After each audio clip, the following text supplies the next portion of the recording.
नमस्कार दोस्तों, स्वागत है आप सभी का। दोस्तों आज के इस वीडियो में हम डिस्कस करेंगे class L fire extinguishing methods and agents, यानी कि क्लास एल फायर को एक्सटिंग्विश करने के लिए कौन कौन से मेथड्स और कौन कौन से एजेंट्स का यूज किया जाता है उसके बारे में हम डिटेल में जानेंगे। तो चलिए वीडियो को शुरू करते हैं। तो दोस्तों क्लास एल फायर के एक्सटिंग्विशिंग मेथड्स एंड एजेंट्स के बारे में जानने से पहले हम जानेंगे क्लास एल फायर होता क्या है। Class L fire involves lithium ion cells and batteries, यानी कि वैसा फायर जिसमें लिथियम आयंस सेल्स और बैटरीज इन्वॉल्व हो। नेक्स्ट है no lithium metal is present, यानी कि लिथियम मेटल प्रेजेंट नहीं हो, लिथियम केमिकल फॉर्म में प्रेजेंट हो। उस तरीके के फायर को दोस्तों क्लास एल फायर कहा जाता है। नेक्स्ट हम जानेंगे दोस्तों main problems of class L fire, यानी कि क्लास एल फायर का मेन प्रॉब्लम्स क्या होता है, क्लास एल फायर को एक्सटिंग्विश करना इतना टफ क्यों होता है। तो सबसे पहला प्रॉब्लम है दोस्तों थर्मल रनअवे।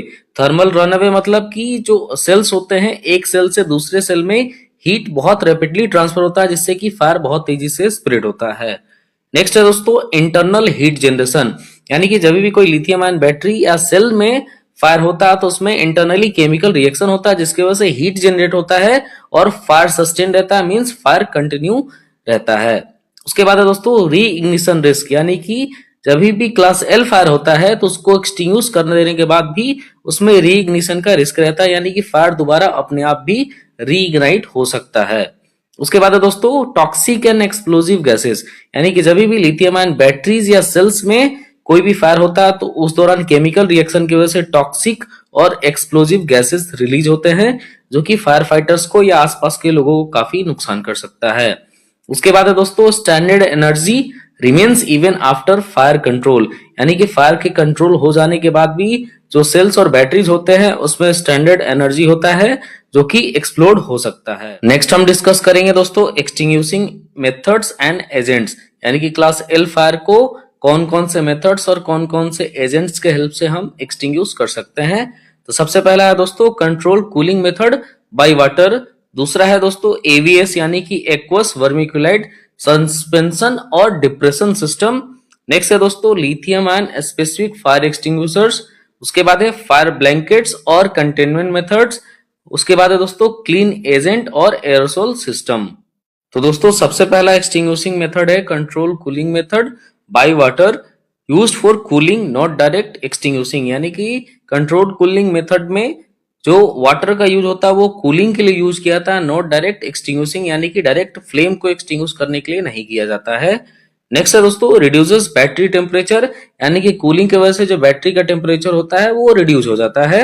नेक्स्ट है दोस्तों स्टॉप्स थर्मल रनअवे स्प्रेड, यानी कि जब टेम्परेचर रिड्यूस हो जाता है तो उसकी वजह से थर्मल रनअवे नहीं होता है, यानी कि एक सेल से हीट दूसरे सेल में ट्रांसफर नहीं हो पाता है।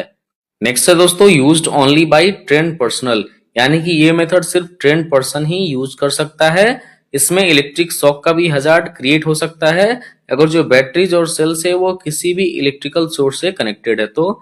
नेक्स्ट है दोस्तों कंटिन्यूअस मॉनिटरिंग रिक्वायर्ड, यानी कि कूलिंग मेथड के बाद भी कंटिन्यूअस मॉनिटरिंग रिक्वायर्ड होता है ताकि थर्मल रनअवे ना हो सके और फायर स्प्रेड ना हो सके। दूसरा मेथड है दोस्तों एवीएस, जिसका की फुल फॉर्म है एक्वस वर्मिकुलाइट सस्पेंशन, या इसको डिप्रेशन भी बोलते हैं।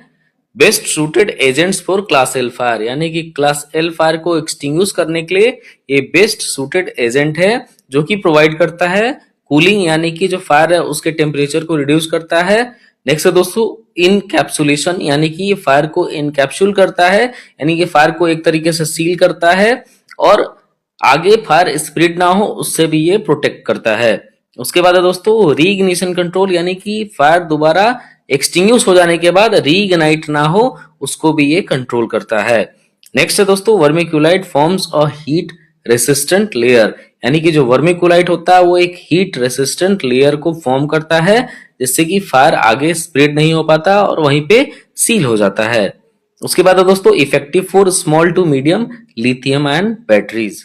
नेक्स्ट है दोस्तों lithium ion specific fire extinguishers design specially for battery fires, यानी कि बैटरी फायर्स के लिए specially design lithium ion specific fire extinguisher suitable for किसके लिए सुटेबल होते हैं। तो सबसे पहला दोस्तों मोबाइल फोन यानी मोबाइल फोन्स के बैटरी के लिए, लैपटॉप के बैटरीज के लिए, पावर टूल के बैटरीज के लिए। बेटर देन नॉर्मल एबीसी और CO2 एक्सटिंग्विशर, यानी कि जो नॉर्मल एबीसी एक्सटिंग्विशर्स होते हैं या CO2 एक्सटिंग्विशर्स होते हैं ये उनसे बेटर होते हैं क्लास एल फायर को एक्सटिंग्विश करने में।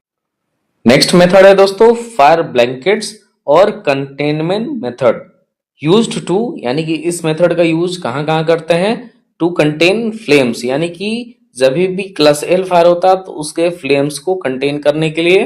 नेक्स्ट है दोस्तों प्रिवेंट फ्लाइंग बैटरी सेल्स, यानी कि जब भी बैटरी के अंदर हाई प्रेशर होता है तो जो बैटरी के सेल्स होते हैं वो फ्लाई होते हैं, उसको प्रिवेंट करने के लिए।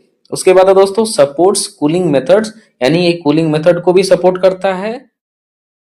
नेक्स्ट है दोस्तों not a stand alone extinguishing method, यानी कि सिर्फ फायर ब्लैंकेटिंग सिस्टम या कंटेनमेंट मेथड से फायर को फुल्ली एक्सटिंग्विश नहीं कर सकते हैं, इसके साथ किसी और भी मेथड या एजेंट्स का यूज करना पड़ेगा क्लास एल फायर को एक्सटिंग्विश। नेक्स्ट मेथड है दोस्तों क्लीन एजेंट्स और एरोसोल सिस्टम्स यूज्ड इन, यानी कि इस सिस्टम का यूज कहाँ किया जाता है, बैटरी रूम्स में, यूपीएस रूम्स में, डाटा सेंटर्स में। नेक्स्ट है दोस्तों सप्रेस फ्लेम ओनली, यानी कि ये जो मेथड होता है वो फायर में होने वाले फ्लेम को ही सिर्फ सप्रेस कर पाता है। नेक्स्ट है दोस्तों can not stop internal thermal runaway alone, यानी कि ये इंटरनल जो थर्मल रनअवे होता है, यानी कि एक सेल से दूसरे सेल में जो हीट ट्रांसफर होता है उसको ये स्टॉप नहीं कर पाता है, तो इसके साथ भी किसी और भी मेथड का यूज करना पड़ेगा फायर को एक्सटिंग्विश करने के लिए। नेक्स्ट है दोस्तों पोस्ट फायर एक्शंस, यानी कि फायर को एक्सटिंग्विश कर देने के बाद हमें क्या क्या एक्शंस लेने चाहिए।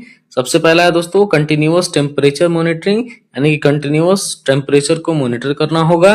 उसके बाद है दोस्तों बैटरी आइसोलेशन, यानी बैटरीज को आइसोलेट करना होगा। और रिस्क ऑफ डिलेड रीइग्निशन रिमेन्स, यानी कि डिलेड रीइग्निशन होने के चांसेस रह सकते हैं, तो उसको भी हमें कंटिन्यूअस मॉनिटरिंग करना होगा।